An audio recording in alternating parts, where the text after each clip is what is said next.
ಇದ್ದಾರೆ, ಪವಾರ್ ಕೂಡ ಇದ್ದಾರೆ, ಅವರು ಹುಟ್ಟಿಕೊಳ್ತಾರೆ ಅಂತ ಹೇಳಿ ಒಂದು ಹೇಳಿಕೆಯನ್ನ ಕೊಟ್ಟಿದ್ರು. ಈಗ ನವೆಂಬರ್ ಕ್ರಾಂತಿ ಚರ್ಚೆ ನಡುವೆ ಮತ್ತೊಮ್ಮೆ ಶಿಂದೆ ಮತ್ತು ಪವಾರ್ ಹೆಸರು ತಳಕು ಹಾಕಿಕೊಳ್ತಾ ಇದೆ.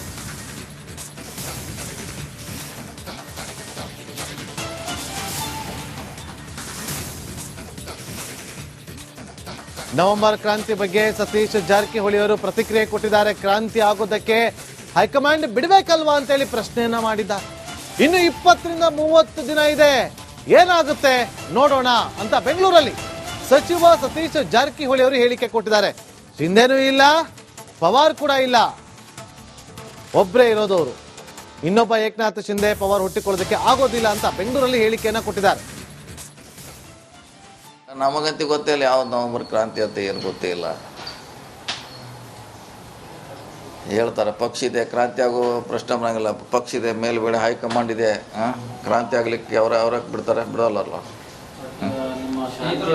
ಪದೇ ಪದೇ ಹೇಳ್ತಾರೆ ಸರ್, ಬಿಹಾರ ಚುನಾವಣೆ ಆದ್ಮೇಲೆ ರಾಜಕೀಯ ಸ್ಥಿತ್ಯಂತರ ಆಗುತ್ತೆ ಅಂತ. ನೋಡೋಕ್ಕಾದ್ ನೋಡೋದು ಇನ್ನೂ ಬಂತಿಲ್ಲ. ಇನ್ನೊಂದು ತಿಂಗಳು 15 ದಿವಸ 20 ದಿವಸ ಇದೆ. ಕಾಕನದ್ದು ಬಂದು ಯಾಕೆ 20 ಡೇಸು. ಈ ತಿಂಗಳು ಭಾಳ ಎಂಡು. ಬಟ್ ಏಕನಾಥ್ ಶಿಂದೆ ಜಿತ್ಪವರ್ ಯಾರು ಮುಟ್ಕೊಳ್ಳಲ್ಲ. ಇಲ್ಲ ಅದೆಲ್ಲ ಇಲ್ಲ. ಏಕನಾಥ್ ಶಿಂದೆ ಒಬ್ಬರೇ, ಪವರ್ ಒಬ್ಬರೇ, ಇಬ್ಬರು ಆಗ್ಲಿಕ್ಕೆ ಆಗೋಲ್ಲ, ಒಬ್ಬರೇ ಆಗ್ತಾರೆ. ಮತ್ತೊಬ್ಬರು ಎಲ್ಲಿ ಎರಡೆರಡು ಹೇಳ್ತಾರೆ, ಅವ್ರೆ ಒಬ್ಬರೇ ಇದ್ದಾರೆ ಅವರು. ಆ ರೀತಿ ಆಗೋಲ್ಲ. ಕಾಂಗ್ರೆಸ್ ಪಕ್ಷದಲ್ಲಿ ಎಲ್ಲ ಇದ್ದಾರೆ, ಕಾಂಗ್ರೆಸ್ ಪಕ್ಷದಲ್ಲಿ ಎಲ್ಲರೂ ಇಲ್ಲೇ ಇರ್ತಾರೆ, ಎಲ್ಲಿ ಹೋಗೋಲ್ಲ. ನಮಗಂತೂ ಗೊತ್ತೇ ಇಲ್ಲ ಯಾವ್ದು ನವೆಂಬರ್ ಕ್ರಾಂತಿ ಅಂತ ಏನು ಗೊತ್ತೇ ಇಲ್ಲ. ಹೇಳ್ತಾರೆ ಪಕ್ಷ ಇದೆ, ಕ್ರಾಂತಿ ಆಗೋ ಪ್ರಶ್ನೆ ಬರಂಗಿಲ್ಲ. ಪಕ್ಷ ಇದೆ, ಮೇಲ್ಗಡೆ ಹೈಕಮಾಂಡ್ ಇದೆ, ಕ್ರಾಂತಿ ಆಗ್ಲಿಕ್ಕೆ ಅವ್ರಕ್ಕೆ ಬಿಡ್ತಾರೆ, ಬಿಡೋಲ್ಲ. ಪದೇ ಪದೇ ಹೇಳ್ತಾರೆ ಸರ್, ಬಿಹಾರ ಚುನಾವಣೆ ಆದ್ಮೇಲೆ ರಾಜಕೀಯ ಸ್ಥಿತ್ಯಂತರ ಆಗುತ್ತೆ ಅಂತ. ಮತ್ತಷ್ಟು ಮಾಹಿತಿಯನ್ನ ಕೊಡೋದಕ್ಕೆ ನಮ್ಮ ತಿಂಗಳು 15 ದಿವಸ 20 ದಿವಸ ಇದೆ. ಕಾಕನದ್ದು ಮತ್ತಷ್ಟು ಮಾಹಿತಿಯನ್ನು ಕೊಡೋದಕ್ಕೆ ನಮ್ಮ ಪೊಲಿಟಿಕಲ್ ರಿಪೋರ್ಟರ್ ಬಸವರಾಜ್ ನೇರ ಸಂಪರ್ಕದಲ್ಲಿ ಜಾಯ್ನ್ ಆಗಿದ್ದಾರೆ. ಬಸವರಾಜ್, ನವೆಂಬರ್ ಕ್ರಾಂತಿ ಬಗ್ಗೆ ಬಹಳ ದಿನಗಳಿಂದ ದೊಡ್ಡ ಮಟ್ಟದಲ್ಲಿ ಚರ್ಚೆ ಆಗ್ತಾ ಇದೆ. ಈಗ ಸತೀಶ್ ಜಾರಕಿಹೊಳಿ ಅವರು ಕೊಟ್ಟಿರುವಂತ ಹೇಳಿಕೆ, ಶಿಂದೆ ಕೂಡ ಒಬ್ರೆ, ಪವಾರ್ ಕೂಡ ಒಬ್ರೆ, ಮತ್ತೊಬ್ರು ಹುಟ್ಟಿಕೊಳ್ಳೋದಿಲ್ಲ ಅಂತ ಹೇಳಿಕೆಯನ್ನ ಕೊಟ್ಟಿದ್ದಾರೆ. ಏನಾಗಬಹುದು ನವೆಂಬರ್ ತಿಂಗಳಲ್ಲಿ? ಬಹಳ ಕುತೂಹಲ ಇದೆ ಬಸವರಾಜ್.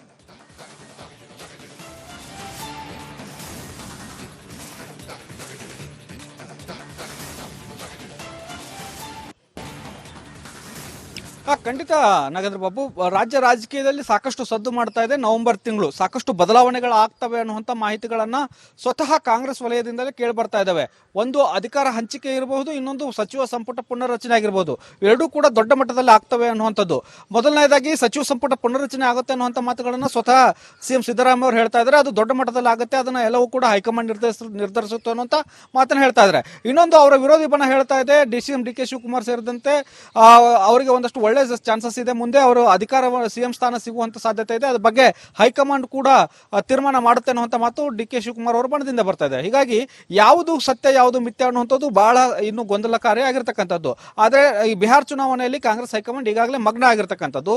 ಆ ಕಾರಣಕ್ಕಾಗಿ ಬಿಹಾರ ಚುನಾವಣೆ ನವೆಂಬರ್ 11ಕ್ಕೆ ಮುಕ್ತಾಯ ಆಗುತ್ತೆ, 14ಕ್ಕೆ ಫಲಿತಾಂಶ ಬರುತ್ತೆ. ಅದಾದ ನಂತರ ಸಿಎಂ ಹಾಗೂ ಡಿಸಿಎಂ ಸೇರಿದಂತೆ ಕೆಲ ಹಿರಿಯ ನಾಯಕರಿಗೆ ಹೈಕಮಾಂಡ್ ಬುಲಾವ್ ಕೊಡುತ್ತೆ ಅನ್ನುವಂಥ ಚರ್ಚೆಗಳು ಈಗಾಗಲೇ ಇದಾವೆ. ಅದ್ರ ಜೊತೆಗೆ ಸಿಎಂ ಕೂಡ 15ನೇ ತಾರೀಕಿಗೆ ಅವರು ಡೇಟ್ ಫಿಕ್ಸ್ ಮಾಡ್ಕೊಂಡಿದ್ದಾರೆ ದೆಹಲಿಗೆ ಹೋಗೋಕೆ. ಇದೇ ಸಂದರ್ಭದಲ್ಲಿ ಡಿಸಿಎಂ ಅವರನ್ನು ಕೂಡ ಕರೆಸಿಕೊಂಡು ಬಹುತೇಕವಾಗಿ ಒಂದು ಅಧಿಕಾರ ಹಂಚಿಕೆಯಾಗಿ ನಿರ್ಧಾರಕ್ಕೆ ಬರುವಂತ ಸಾಧ್ಯತೆ ಇದೆ. ಯಾಕಂದ್ರೆ 2.5 ವರ್ಷದ ಬಳಿಕ ಕೂತು ಮಾತನಾಡೋಣ ಅನ್ನುವಂಥ ಒಂದು ವಿಚಾರ ಬಹಳ ಪ್ರಮುಖವಾಗಿ ಈ ಹಿಂದೆ ನಿರ್ಧಾರ ಆಗಿತ್ತು. ಯಾವಾಗ ಸರ್ಕಾರ ಬಂತು ಆಗ ಈಗ ಬಂದಿರತಕ್ಕಂಥ ಮಾಹಿತಿಗಳ ಪ್ರಕಾರ ಏನು ಈಗಲೇ ಅದನ್ನ ಅಧಿಕಾರ ಹಂಚಿಕೆ ವಿಚಾರವಾಗಿ ಚರ್ಚೆ ಮಾಡಿ ಈಗಲೇ ಅದನ್ನ ಫೈನಲ್ ಮಾಡೋದು, ಅಥವಾ ಕೆಲ ದಿನಗಳ ಕಾಲ ಅಂದ್ರೆ ಒಂದು 6 ತಿಂಗಳು ವರ್ಷನ ಮುಂದಕ್ಕೆ ಹೋಗಿ ಇನ್ನೊಂದಿಷ್ಟು ದಿನ ನೀವು ಕಾಯಿರಿ ಅನ್ನುವಂಥ ಸೂಚನೆಯನ್ನ ಸಿಎಂ ಡಿ ಕೆ ಶಿವಕುಮಾರ್ ಅವರಿಗೆ ಹೈಕಮಾಂಡ್ ಕೊಡುತ್ತೆ ಅನ್ನುವಂಥದ್ದು ಬಹಳ ಪ್ರಮುಖವಾಗಿದೆ. ಒಂದು ವೇಳೆ ಹಾಗೇನಾದ್ರು ಸೂಚನೆ ಕೊಟ್ಟಿದ್ದೆ ಆದಲ್ಲಿ ಈಗ ಕ್ಯಾಬಿನೆಟ್ ಮಾತ್ರ ರೀಶಫಲ್ ಆಗುವಂತ ಸಾಧ್ಯತೆಗಳಿದಾವೆ. ಒಂದು ವೇಳೆ ಇಲ್ಲ ಅಧಿಕಾರ ಹಂಚಿಕೆ ಮಾಡೇ ಬಿಡೋಣ ಅನ್ನುವಂಥದ್ದೇನಾದ್ರೆ ದೊಡ್ಡ ಮಟ್ಟದ ಅಂದ್ರೆ ಹೊಸದಾಗಿ ಸಚಿವ ಸಂಪುಟ ಪುನರ್ರಚನೆ ಆಗುತ್ತೆ. ಈಗಿರ್ತಕ್ಕಂಥ ಎಲ್ಲಾ ಸಚಿವರು ಕೂಡ ಮಾಜಿ ಸಚಿವರಾಗ್ತಾರೆ. ಆಗ ಯಾರನ್ನ ಕ್ಯಾಬಿನೆಟ್ಗೆ ತಗೋಬೇಕು ಯಾರನ್ನ ತಗೋಬಾರದು ಅನ್ನುವಂಥದ್ದನ್ನ ಹೈಕಮಾಂಡ್ ಮತ್ತು ಆಗ ಹೊಸದಾಗಿ ಸಿಎಂ ಆಗ್ತಕ್ಕಂಥವ್ರು ನಿರ್ಧಾರ ಮಾಡ್ತಾರೆ. ಈ ನಿಟ್ಟಿನಲ್ಲಿ ಒಂದಷ್ಟು ಬೆಳವಣಿಗೆಗಳಾಗ್ತಾ ಇರೋದ್ರಿಂದ ನವೆಂಬರ್ ಅಲ್ಲಿ ದೊಡ್ಡ ಮಟ್ಟದ ಬದಲಾವಣೆ ಇದೆ ಅನ್ನುವಂಥ ಮಾಹಿತಿಗಳಿರೋದ್ರಿಂದ ನವೆಂಬರ್ ಕ್ರಾಂತಿ ರಾಜ್ಯ ರಾಜಕೀಯದಲ್ಲಿ ಸಾಕಷ್ಟು ಸದ್ದು ಮಾಡ್ತಾ ಇರ್ತಕ್ಕಂಥದ್ದು. Nagendra Babu, okay, thank you Basavaraj ನಿಮ್ಮೆಲ್ಲ ಮಾಹಿತಿಗಾಗಿ. ಇದ್ದಾರೆ, ಪವಾರ್ ಕೂಡ ಇದ್ದಾರೆ, ಅವರು ಹುಟ್ಟಿಕೊಳ್ತಾರೆ ಅಂತ ಹೇಳಿ ಒಂದು ಹೇಳಿಕೆಯನ್ನ ಕೊಟ್ಟಿದ್ರು. ಈಗ ನವೆಂಬರ್ ಕ್ರಾಂತಿ ಚರ್ಚೆ ನಡುವೆ ಮತ್ತೊಮ್ಮೆ ಶಿಂದೆ ಮತ್ತು ಪವಾರ್ ಹೆಸರು ತಳಕು ಹಾಕಿಕೊಳ್ತಾ ಇದೆ.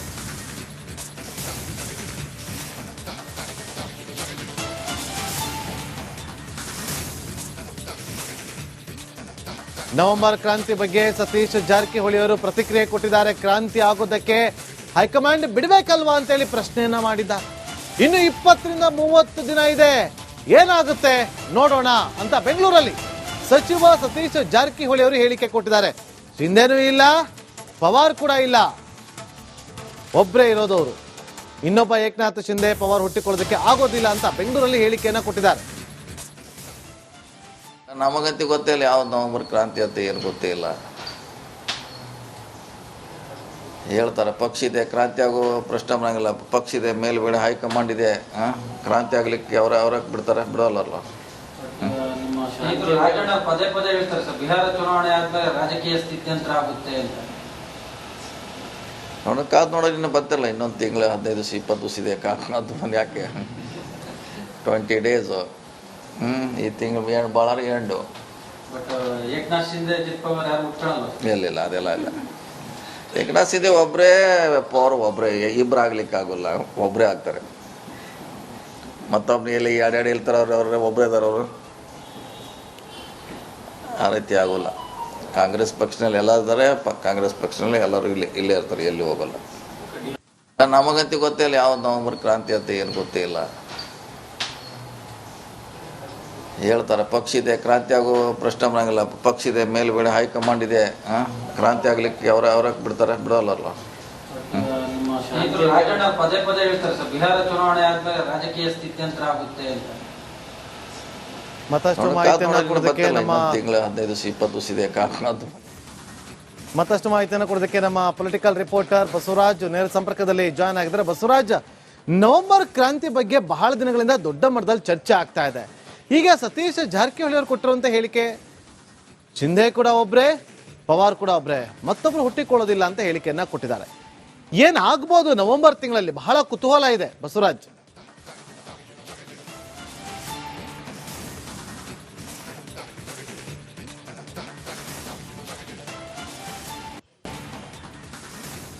ಖಂಡಿತ ನಾಗೇಂದ್ರ ಬಾಬು, ರಾಜ್ಯ ರಾಜಕೀಯದಲ್ಲಿ ಸಾಕಷ್ಟು ಸದ್ದು ಮಾಡ್ತಾ ಇದೆ. ನವೆಂಬರ್ ತಿಂಗಳು ಸಾಕಷ್ಟು ಬದಲಾವಣೆಗಳು ಆಗ್ತವೆ ಅನ್ನುವಂಥ ಮಾಹಿತಿಗಳನ್ನ ಸ್ವತಃ ಕಾಂಗ್ರೆಸ್ ವಲಯದಿಂದಲೇ ಕೇಳಿ ಬರ್ತಾ ಇದ್ದಾವೆ. ಒಂದು ಅಧಿಕಾರ ಹಂಚಿಕೆ ಇರಬಹುದು, ಇನ್ನೊಂದು ಸಚಿವ ಸಂಪುಟ ಪುನರ್ರಚನೆ ಆಗಿರಬಹುದು. ಎರಡೂ ಕೂಡ ದೊಡ್ಡ ಮಟ್ಟದಲ್ಲಿ ಆಗ್ತವೆ ಅನ್ನುವಂಥದ್ದು. ಮೊದಲನೇದಾಗಿ ಸಚಿವ ಸಂಪುಟ ಪುನರ್ರಚನೆ ಆಗುತ್ತೆ ಅನ್ನುವಂಥ ಮಾತುಗಳನ್ನ ಸ್ವತಃ ಸಿಎಂ ಸಿದ್ದರಾಮಯ್ಯ ಅವರು ಹೇಳ್ತಾ ಇದ್ದಾರೆ. ಅದು ದೊಡ್ಡ ಮಟ್ಟದಲ್ಲಿ ಆಗುತ್ತೆ, ಅದನ್ನ ಎಲ್ಲವೂ ಕೂಡ ಹೈಕಮಾಂಡ್ ನಿರ್ಧರಿಸುತ್ತೆ ಅನ್ನುವಂಥ ಮಾತನ್ನ ಹೇಳ್ತಾ ಇದ್ದಾರೆ. ಇನ್ನೊಂದು ಅವರ ವಿರೋಧಿ ಬಣ ಹೇಳ್ತಾ ಇದೆ, ಡಿ ಕೆ ಶಿವಕುಮಾರ್ ಸೇರಿದಂತೆ ಅವರಿಗೆ ಒಂದಷ್ಟು ಒಳ್ಳೆ ಚಾನ್ಸಸ್ ಇದೆ, ಮುಂದೆ ಅವರು ಅಧಿಕಾರ ಸಿಎಂ ಸ್ಥಾನ ಸಿಗುವಂತ ಸಾಧ್ಯತೆ ಇದೆ, ಅದ್ರ ಬಗ್ಗೆ ಹೈಕಮಾಂಡ್ ಕೂಡ ತೀರ್ಮಾನ ಮಾಡುತ್ತೆ ಅನ್ನುವಂಥ ಮಾತು ಡಿ ಕೆ ಶಿವಕುಮಾರ್ ಅವರ ಬಣದಿಂದ ಬರ್ತಾ ಇದೆ. ಹೀಗಾಗಿ ಯಾವುದು ಸತ್ಯ ಯಾವುದು ಮಿಥ್ಯ ಅನ್ನುವಂಥದ್ದು ಬಹಳ ಇನ್ನು ಗೊಂದಲಕಾರಿ ಆಗಿರ್ತಕ್ಕಂಥದ್ದು. ಆದ್ರೆ ಈ ಬಿಹಾರ ಚುನಾವಣೆಯಲ್ಲಿ ಕಾಂಗ್ರೆಸ್ ಹೈಕಮಾಂಡ್ ಈಗಾಗಲೇ ಮಗ್ನ ಆಗಿರ್ತಕ್ಕಂಥದ್ದು.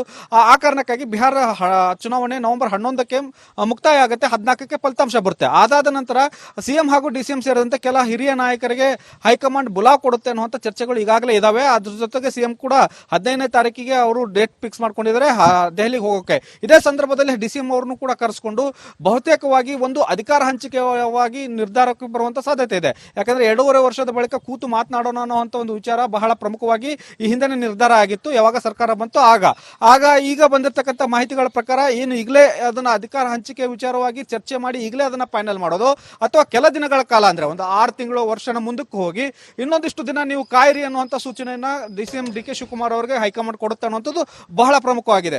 ಒಂದು ವೇಳೆ ಹಾಗೇನಾದ್ರು ಸೂಚನೆ ಕೊಟ್ಟಿದ್ದೆ ಆದಲ್ಲಿ ಈಗ ಕ್ಯಾಬಿನೆಟ್ ಮಾತ್ರ ರೀಶಫಲ್ ಆಗುವಂತ ಸಾಧ್ಯತೆಗಳಿದಾವೆ. ಒಂದು ವೇಳೆ ಇಲ್ಲ ಅಧಿಕಾರ ಹಂಚಿಕೆ ಮಾಡೇ ಬಿಡೋಣ ಅನ್ನುವಂಥದ್ದೇನಾದ್ರೆ ದೊಡ್ಡ ಮಟ್ಟದ ಅಂದ್ರೆ ಹೊಸದಾಗಿ ಸಚಿವ ಸಂಪುಟ ಪುನರ್ರಚನೆ ಆಗುತ್ತೆ. ಈಗಿರ್ತಕ್ಕಂಥ ಎಲ್ಲಾ ಸಚಿವರು ಕೂಡ ಮಾಜಿ ಸಚಿವರಾಗ್ತಾರೆ. ಆಗ ಯಾರನ್ನ ಕ್ಯಾಬಿನೆಟ್ಗೆ ತಗೋಬೇಕು ಯಾರನ್ನ ತಗೋಬಾರದು ಅನ್ನುವಂಥದ್ದನ್ನ ಹೈಕಮಾಂಡ್ ಮತ್ತು ಆಗ ಹೊಸದಾಗಿ ಸಿಎಂ ಆಗ್ತಕ್ಕಂಥವ್ರು ನಿರ್ಧಾರ ಮಾಡ್ತಾರೆ.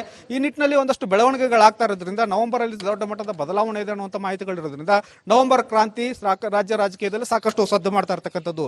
Nagendra Babu, okay, thank you Basavaraj ನಿಮ್ಮೆಲ್ಲ ಮಾಹಿತಿಗಾಗಿ.